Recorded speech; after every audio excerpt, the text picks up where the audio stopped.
Hebrew 7వ అధ్యాయం. ఈ మెల్కీసెదెక్ షాలేం పట్టణం రాజు, సర్వాతీతుడైన దేవుని యాజీ. రాజులను వధించి తిరిగి వస్తూ ఉన్న అబ్రహామును అతడు కలుసుకొని అతన్ని దీవించినవాడు.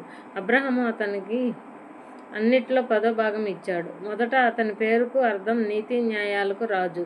తర్వాత షాలేం రాజు అంటే శాంతికి రాజు. అతడు తల్లి తండ్రి వంశవృక్షం లేనివాడు. అతని రోజులకు ఆది జీవితానికి అంతం అంటూ ఏం లేవు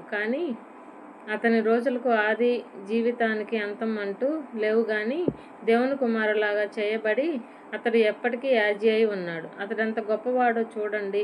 వంశకర్త అబ్రహాము కొల్లగొట్టిన శ్రేష్టమైన వాటిలో 10వ భాగం అతనికి ఇచ్చాడు.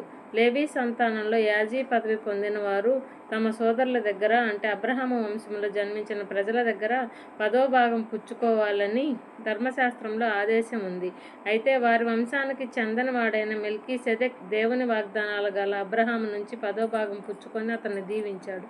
దీవించేవాడు అధికుడు, దీవెన అందుకునేవాడు తక్కువవాడనే మాట ఎవరూ కాదనలేరు. అంతేకాదు, ఇక్కడ చావుకు లోనయ్యే మనుషులు 10వ భాగం పుచ్చుకుంటున్నారు. కానీ అక్కడ ఎప్పటికీ బ్రతికేవాడని చెప్పబడేవాడు 10వ భాగం పుచ్చుకున్నాడు. ఒక విధంగా చెప్పాలంటే 10వ భాగం పుచ్చుకున్న లేవి అబ్రహాము ద్వారా 10వ భాగం ఇచ్చాడు.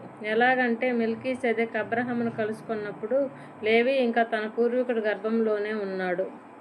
లేవి వారి యాజీ ధర్మం అనే పునాది మీద ఇజ్రాయేల్ ప్రజకు ధర్మశాస్త్రం వచ్చింది. యాజీ ధర్మం ద్వారా సంపూర్ణత కలిగేదైతే అహరోను వరుసలో పిలుపు ప్రకారం కాక మెల్కీసెదెక్ వరుస ప్రకారం మరో యాజీ రావలసిన అవసరం ఏముంది? యాజీ ధర్మం మారింది అంటే దాని ధర్మశాస్త్రం కూడా మారడం తప్పనిసరి. ఈ సంగతులు ఎవరిని గురించి చెప్పబడ్డాయో ఆయన వేరే గోత్రానికి చెందినవాడు. ఆ గోత్రికులలో ఎవరూ బలిపీఠం దగ్గర ఎన్నడూ సేవ చేయలేదు. మన ప్రభు యూదా వంశంలో జన్మించాడని